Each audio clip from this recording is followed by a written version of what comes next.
Kalau persamaan antara ketogenik dengan ketopastopasis itu dari awal katanya saja sudah sama-sama keto. Keto itu dalam senyawa kimia sebenarnya panjangnya itu adalah keton. Keton itu senyawa yang dihasilkan dari metabolisme minyak atau lemak. Iya, ini agak berat sedikit bahasannya ya. Kalau tadi kan kita cuma bicara pendahuluan. Nah, jadi perbedaan antara ketogenik dengan ketopastopasis ini sendiri sama-sama menyasar lemak untuk di metabolisme menjadi sumber energi utama. Nah, kemudian persamaan yang kedua sama-sama membiarkan tubuh merasa kelaparan akan gula. Nah, itu persamaannya. Jadi yang pertama tadi sama-sama menyasar lemak untuk jadi sumber energi utama. Yang kedua sama-sama membiarkan tubuh merasa kelaparan akan karbohidrat.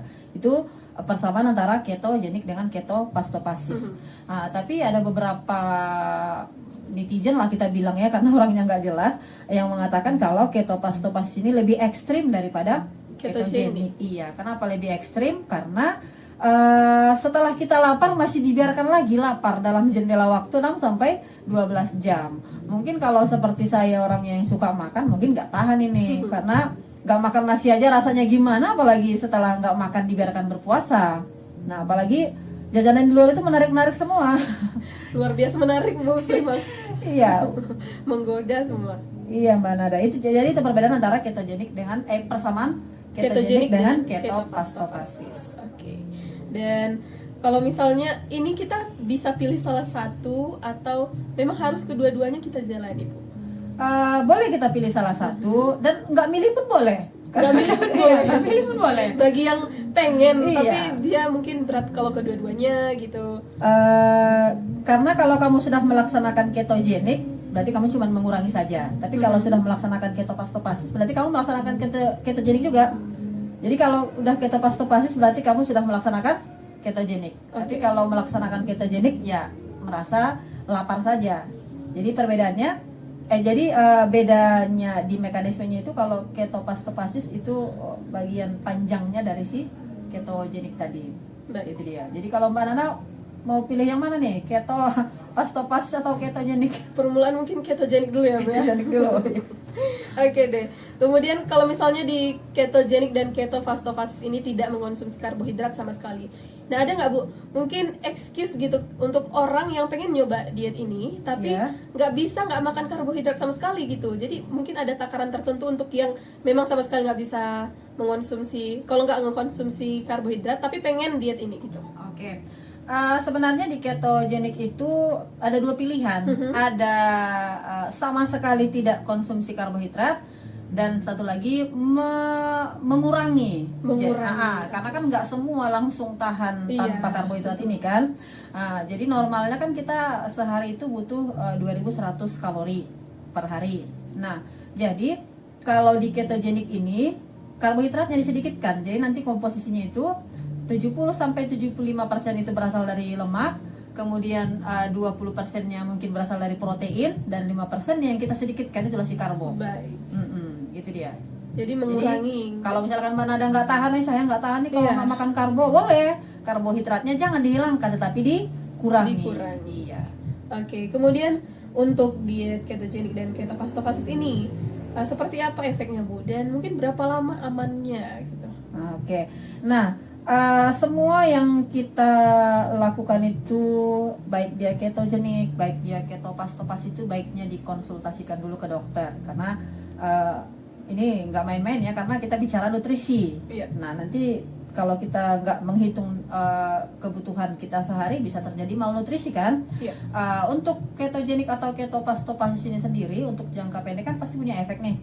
Efeknya itu kalau untuk jangka pendek, karena dalam ketogenik itu kita dianjurkan banyak minum. Yang pertama kan pasti ke kamar mandi. Kenapa kita sering ke kamar mandi? Karena tubuh tidak mampu lagi, bukan tidak mampu sih, kekurangan kemampuan untuk menahan cairan karena si kehilangan karbohidrat tadi. Nah, kemudian biasanya ini bibir kering atau napas mungkin terasa bau, itu efek dari si ketogenik dalam jangka pendek. Makanya sebenarnya ketogenik dan ketopastopasis ini tidak dianjurkan untuk jangka panjang. Tidak dianjurkan karena dia sebagai gaya hidup. Jadi artinya gini, kita pakai diet 3 bulan ini boleh, setelah bulan berikutnya berhenti dulu. Bulan berikutnya boleh kita mulai lagi. Jadi artinya dia bukan untuk seterusnya. Karena kita dalam hidup ini butuh metabolisme karbohidrat. Jadi nggak boleh sama sekali menghilangkan karbohidrat.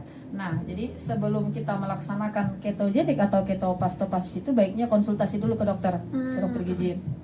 Jadi kalau memang nggak sanggup misalkan konsultasi atau karena nggak ada dokter yang kita kenali, boleh kamu hitung-hitung dulu kebutuhan kalori kita per hari. Apa saja yang kita butuhkan supaya mencukupi yang 2100 kalori tadi. Iya, jangan diet ekstrim. Nah, diet ekstrim ya Bu. Kalau misalnya ada beberapa orang yang menjalani diet dan kemudian sakit atau segala macam. Nah, itu sebenarnya penyebabnya apa Bu? Oke. Tidak bisa dipungkiri memang ya kalau kita yang wanita ini selalu ingin tampil cantik, all badan. out Jadi itu manusiawi sebenarnya. Itu nggak bisa kita pisahkan dari yang namanya wanita. Tapi terlepas dari situ yang kita pikirkan sebenarnya kesehatannya. Nah, jadi kalau badannya makin langsing dan body goals yang tercipta itu bonus bonusnya kan. Nah, jadi kalau misalkan diet yang ekstrim itu kadang kan orang malas sebenarnya ingin diet tapi maunya yang instan, maunya dia minum dia diet hari ini besoknya langsung loss 20 kilo. Itu kan nggak normal ya. Yang normal-normal saja biasanya tubuh itu punya kemampuan misalkan 4 kilo 1 bulan itu masih normal. Karena memang metabolisme itu nggak secepat yang kita pikirkan. Jadi kamu makan hari ini nggak langsung nggak langsung di metabolisme di tubuh, karena ada giliran metabolisme dulu. Siapa tahu protein dulu atau karbohidrat dulu atau lemaknya dulu. Nah, jadi itu yang harus kita ubah mindset kita bahwa dalam melakukan diet ini sebenarnya yang kita perbaiki adalah pola makan kita. Cukupi kebutuhan kalori. Kalau misalkan kita hitung kalori kita sudah cukup sebanyak 2100 kalori, udah berhenti makan untuk hari itu. Nah, itu sebenarnya yang paling kita mindsetkan di dalam otak kita. Jadi tidak usahlah bermimpi meminum ini segala macam. Itu karena dia memaksa metabolisme namanya.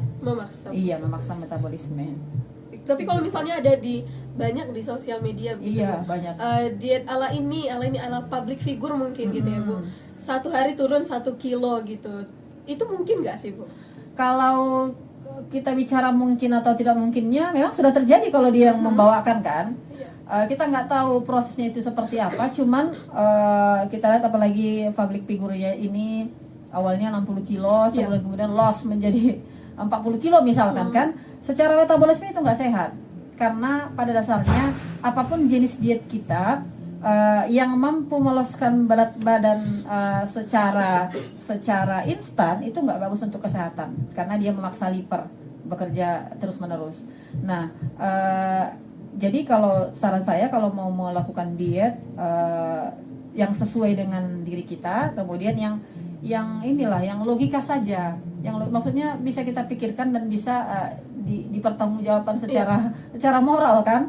Karena apapun yang kita lakukan itu kan nanti bakal dipertanggungjawabkan, menyiksa tubuh lah itu namanya kan.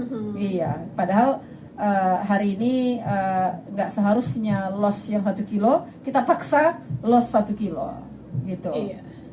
Jadi mungkin luar biasa juga ya, turun 1 kilo 1 hari, sebulan mungkin bisa turun 30 kilo. Iya, bisa nanti kan kalau berat kita cuma 60 kilo loss 30 kilo tinggal tulang. Iya, dan kemudian nih Bu, dia dari ketogenik dan ketofastofasis ini mana yang lebih baik? Kalau dikatakan mana yang lebih baik, itu jawabannya tergantung kondisi tubuh kita. Mana tubuh, karena tadi sudah kita bahas dari awal, metabolisme setiap orang itu berbeda-beda. Kebutuhan nutrisi setiap orang berbeda-beda. Jadi kalau saya katakan nanti yang lebih bagus ketogenik, bisa saja si B yang mencoba dia lebih cocok dengan ketopastopasis. Jadi mana yang lebih bagus antara ketogenik dengan ketopastopasis tergantung riwayat kesehatan masing-masing.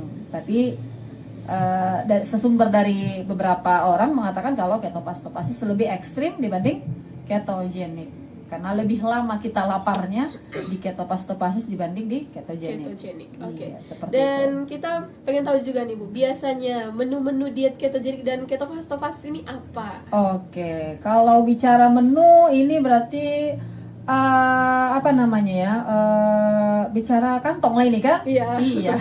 Sebenarnya kalau sudah lifestyle, sudah bicara pola hidup itu sudah bicara kantong masing-masing.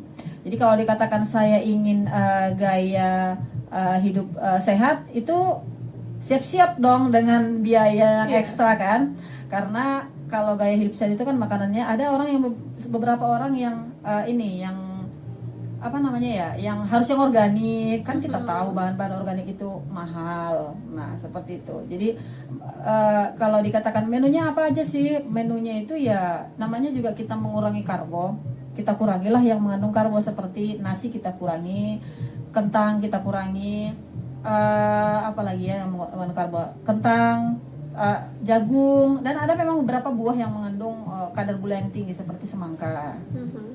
Bukan berarti nggak boleh mengonsumsi ya, tapi dikurangi. Walaupun Gitu. kadar gula misalnya dari buah itu kan alami gitu Bu, apa Iya. kita harus kurangi juga? Karena di dalam buah seperti semangka itu kan kadar airnya banyak. Jadi kalau kadar airnya banyak kan itu mengandung glukosa yang tinggi. Boleh nggak kita makan semangka? Boleh, tapi dikurangi. Untuk yang ketogenik ya, kalau kita nggak menganut sistem apa-apa, ya hantam aja selagi punya. Oke. Terima kasih Bu, dan kita break sebentar. Oke. Akan kita lanjutkan saat lagi rekan Rau. Nah, diingatkan sekali lagi untuk rekan Rau yang ingin bertanya, boleh langsung sampaikan pertanyaannya ke WhatsApp Rau FM 0822 9999 6105. Sesaat lagi akan kembali tetap di 105 Rau FM, Your Lifestyle.